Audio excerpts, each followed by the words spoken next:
আচ্ছা, আপনার website traffic কি দিন দিন কেমন যেন কমে যাচ্ছে? যদি উত্তরটা হ্যাঁ হয়, তাহলে বলি আপনি কিন্তু একা নন। পুরো ইন্টারনেট জুড়ে এখন একটা বিশাল পরিবর্তন আসছে, যেটাকে বলা হচ্ছে গ্রেট ক্লিক কল্যাপস।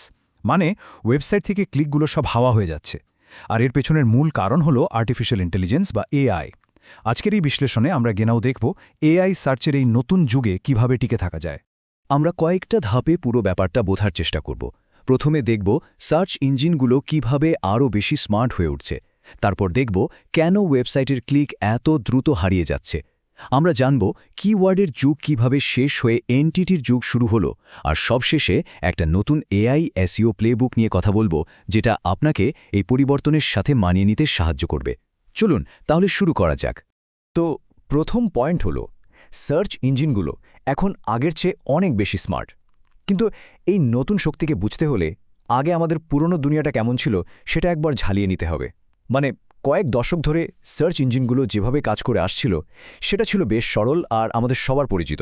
বছরের পর বছর ধরে সার্চ ইঞ্জিন অপটিমাইজেশন বা এসইওর জগৎটা আসলে তিনটা মূল জিনিসের উপর দাঁড়িয়েছিল: ক্রল, ইন্ডেক্স আর র্যাঙ্ক।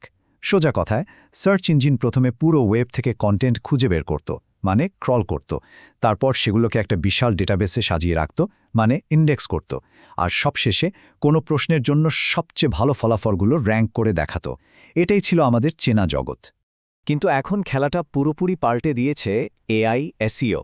এটা এখন আর শুধু ওয়েবসাইট অপটিমাইজ করার মধ্যে সীমাবদ্ধ নেই, বরং এখন লড়াইটা হচ্ছে এআই বা লার্জ ল্যাঙ্গুয়েজ মডেলগুলোর ভেতরে নিজের ব্র্যান্ডকে একটা নির্ভরযোগ্য তথ্যসূত্র হিসাবে প্রতিষ্ঠা করা। আর এই পরিবর্তনটা কিন্তু হুট করে একদিনে হয়নি। সার্চ ইঞ্জিনগুলো অনেক বছর ধরেই এইদিকে এগোচ্ছিল। যেমন ধরুন, 2015 সালে র্যাঙ্ক ব্রেইন সার্চের পেছনের আসল উদ্দেশ্যটা বোঝা শুরু করে। 2019-এ বার্ড এসে ভাষার গভীর অর্থ আর প্রেক্ষাপট বুঝতে শুরু করে। আর এখনকার এআই ওভারভিউজ তো সরাসরি উত্তরই তৈরি করে দিচ্ছে, যা আমাদের পরের পয়েন্টে নিয়ে যাচ্ছে। তাহলে এই পরিবর্তনের প্রভাবটা ঠিক কতটা মারাত্মক? চলুন এবার কিছু ডেটা দেখি, যা হয়তো আপনাকে একটু হলেও চমকে দেবে।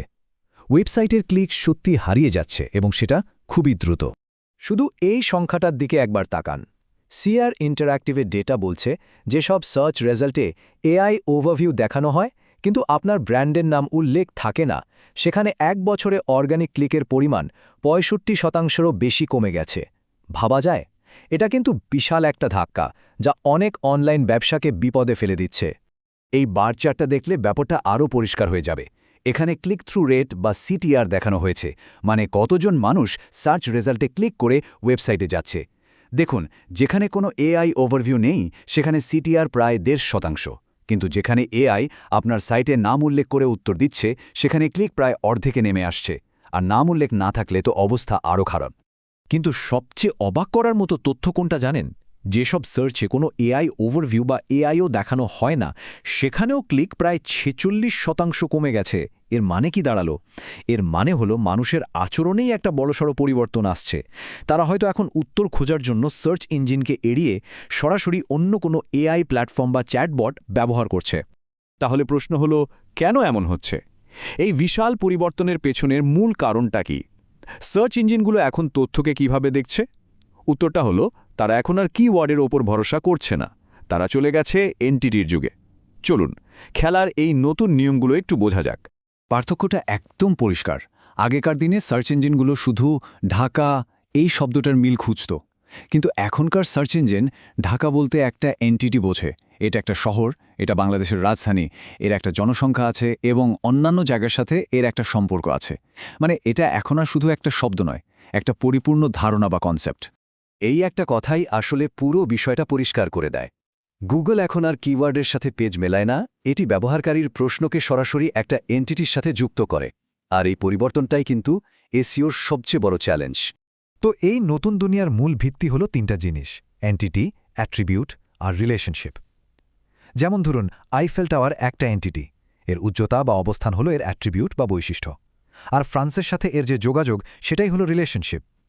এখন থেকে কন্টেন্টকেও এই তিনটা বিষয় মাথায় রেখে তৈরি করতে হবে। আচ্ছা, অনেক তো সমস্যা আর কারণ নিয়ে কথা হলো। এখন প্রশ্ন হচ্ছে, এই নতুন পরিস্থিতিতে আমাদের করণীয় কি?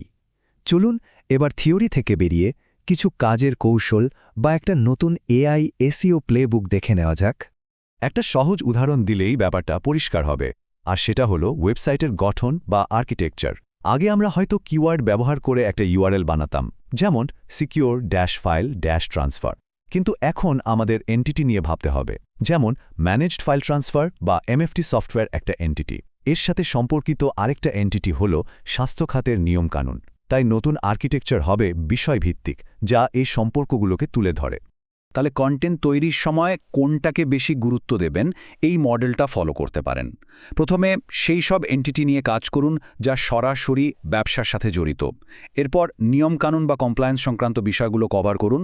তারপর বিভিন্ন ইন্ডাস্ট্রি ভিত্তিক ব্যবহার এবং সবশেষে সাধারণ শিক্ষামূলক কন্টেন্ট তৈরি করতে পারেন। সবশেষে আসুন একটা বেশ বড় এবং মৌলিক প্রশ্ন নিয়ে ভাবি, এই এআই চালিত বিশ্বে ওয়েবসাইটের ভবিষ্যৎ আসলে কি হতে চলেছে? একবার ভেবে দেখুন তো, যদি মানুষ তাদের সব প্রশ্নের উত্তর সার্চ ইঞ্জিন থেকেই সরাসরি পেয়ে যায়, তাহলে তারা আর কেন ওয়েবসাইটে ক্লিক করবে? তাহলে ওয়েবসাইটের আসল উদ্দেশ্যটা কি দাঁড়াবে? এর উত্তরটা হলো, ভবিষ্যৎ আর শুধু পেজ র্যাঙ্কিংয়ের খেলা নয়। ভবিষ্যৎ হল নিজেকে আর্টিফিশিয়াল ইন্টেলিজেন্সের জন্য তথ্য বা এন্টিটির একটি বিশ্বস্ত এবং নির্ভরযোগ্য উৎস হিসেবে প্রতিষ্ঠা করা। সহজ কথায়, আপনার ব্র্যান্ডকে হতে হবে এআই এর শিক্ষক। আর এটাই এই নতুন যুগের সবচেয়ে বড় চ্যালেঞ্জ এবং একই সাথে সবচেয়ে বড় সুযোগ।